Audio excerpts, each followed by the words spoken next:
বন্ধুগণ, পৃথিবীর মধ্যে সব থেকে শ্রেষ্ঠ বাক্য, যে বাক্যটি কেউ পাঠ করলে যদি আকাশ পরিমাণ পাহাড় সমতুল্য গুনাহ থাকে তাও আল্লাহ মাফ করে দেন, সে বাক্যটা হলো, আমি পড়ি আপনিও পড়বেন, আমি পড়তেছি, শুনুন।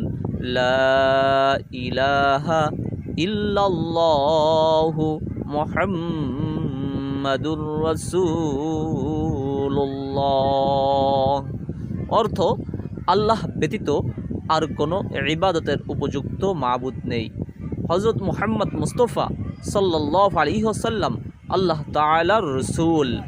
এই বাক্যটা যদি কোনো ব্যক্তি মেনে নেয় এবং জবানে স্বীকার করে এবং অন্তরে বিশ্বাস করে এবং সে অনুযায়ী আমল করে, তাহলে সে হয়ে যাবে পৃথিবীর মধ্যে শ্রেষ্ঠ সন্তান। এজন্য বন্ধুগণ, আমরা পাঠ করব, সহিশুদ্ধ হয়ে শিখে নিব। আমাদের এই চ্যানেলটি সাবস্ক্রাইব করে আমাদের সঙ্গে থাকুন। ধন্যবাদ। আসসালামু আলাইকুম।